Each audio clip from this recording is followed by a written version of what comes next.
안녕하세요. 뻔뻔한 복덕방입니다. 오늘은 2021년 콕찍어 추천 흑석, 부가연, 잠실 진주라는 제목으로 말씀드리겠습니다.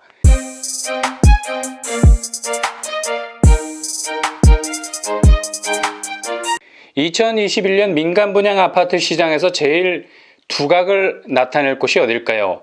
엄청난 존재감과 잠재성을 가진 곳들이 많습니다.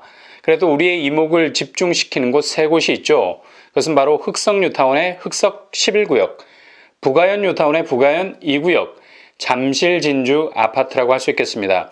이 세 곳은 무엇보다도 분양 가시권 안에 있는 곳들이기 때문에 구체적인 전략을 짜서 직접적인 도전에 뛰어들 수 있는 곳이라고 할 수 있겠습니다.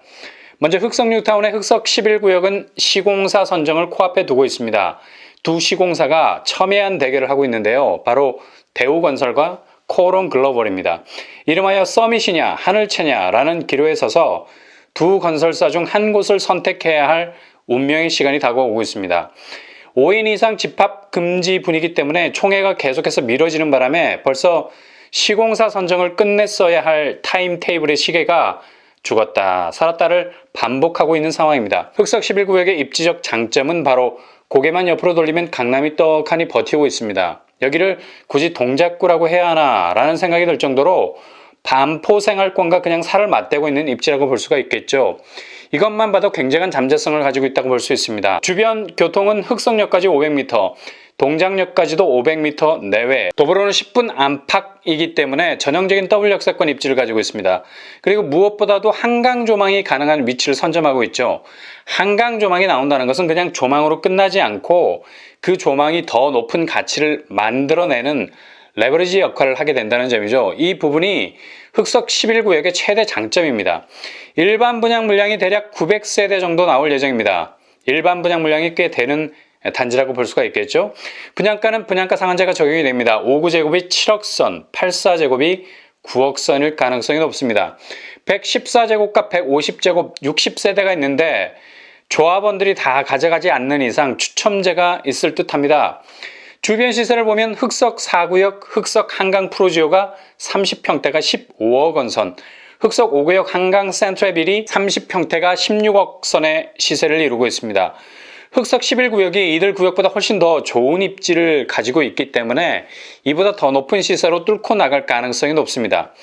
그냥 흑석 11구역은 모든 것을 다 가진 욕심쟁이라고 말해도 과언이 아닐 듯하네요. 2021년 일반 분양 유망주 두 번째 타자는 바로 부가연 뉴타운의 부가연 2구역입니다. 얼마 전에 부가연 2구역이 건축심의를 통과했죠. 까다롭기로 유명한 건축심의를 당당하게 통과했다는 것은 그만큼 정비사업의 속도를 고속도로 위에 올린 것이나 다름없는 상황이라 볼 수 있겠습니다.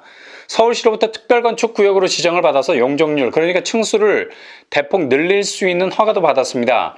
기존 용적률 231%에서 260%로 상향이 됐죠. 부가연 2구역은 지하 3층, 지상 29층까지 지을 수 있게 되었습니다. 총 2,356가구가 생기게 되는 거죠. 용적률 상한이 되기 전에 1,714가구였는데 642가구가 늘게 된 겁니다.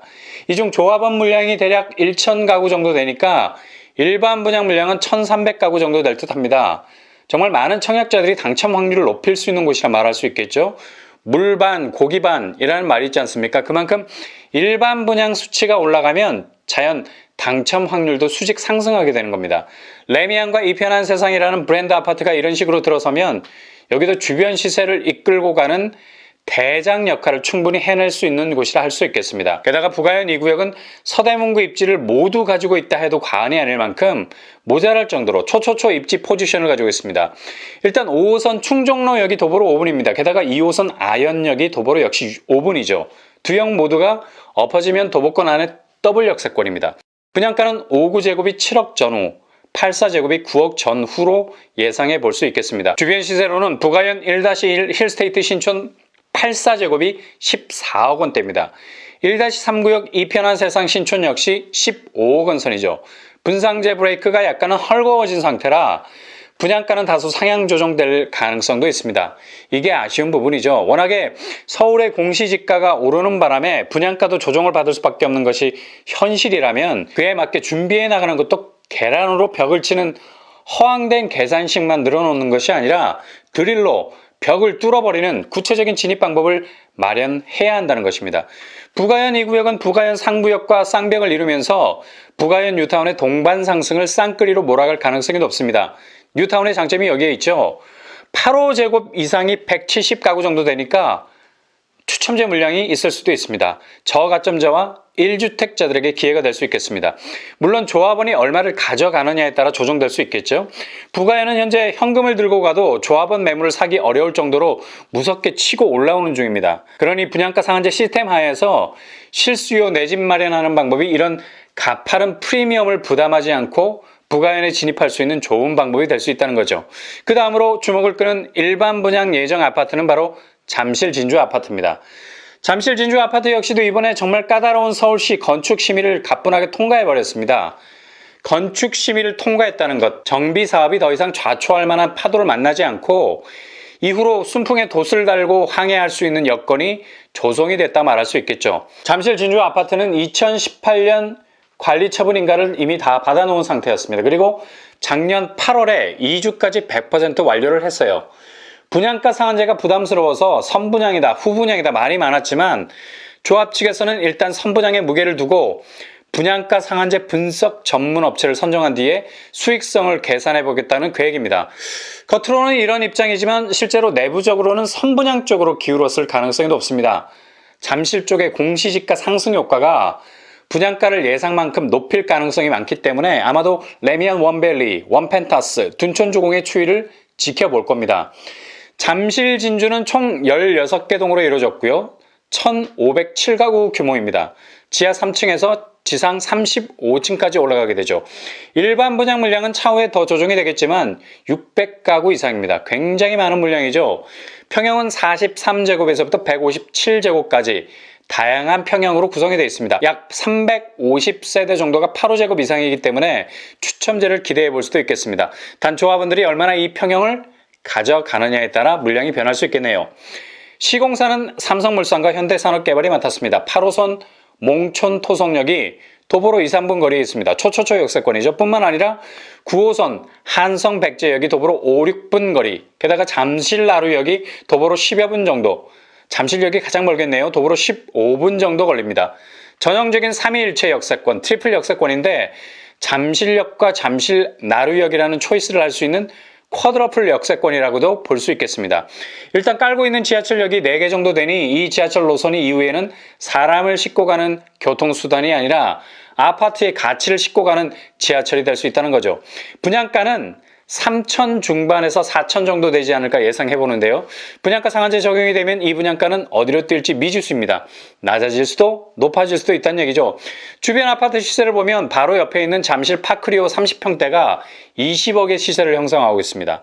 2019년에 건축한 잠실 올림픽공원 아이파크 30평대는 17억 원대를 형성하고 있죠. 잠실 진주 역시 바로 옆에 잠실 미성 크로바 아파트와 함께 대규모 단지로 동반 성장할 가능성이 높은 곳입니다. 역시 모든 것을 다 가진 듯한 입지를 가져서 앞으로의 미래적인 잠재성, 대장격이라 말해도 과언이 아닐 듯합니다. 이렇게 21년에 두각을 나타낼 만한 세 곳, 흑석 11구역, 부가현 2구역, 잠실 진주 아파트는 무시무시할 정도로 서울의 웬만한 정비사업을 통해서 탄생하게 되는 신축 아파트 레벨을 훌쩍 뛰어넘어버리는 입지와 가치의 잠재성을 보여주게 될 겁니다.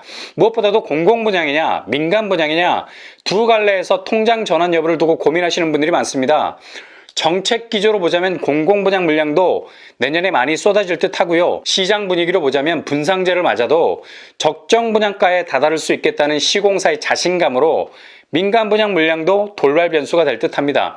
제일 중요한 건 지금 내가 가지고 있는 가점과 통장의 컨디션입니다. 냉철하게 판단을 하셔서 통장 전환하기 아까울 수 있다면 공공분양으로 집중하시고요. 미련 없이 통장을 버려도 되겠다 싶으시면 민간 분양으로 전환하시는 것도 좋은 방법일 수 있습니다.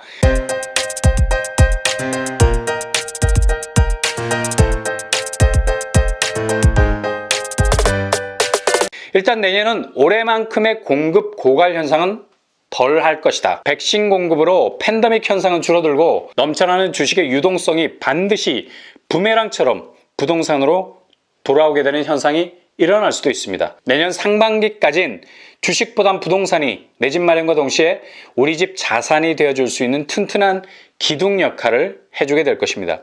2020년 여러분이 했던 도전이 2021년 당첨의 결실로 반드시 돌아올 수 있기를 바랍니다. 이상으로 뻔뻔한 복덕방을 마치겠습니다. 구독과 좋아요 부탁드립니다. 감사합니다.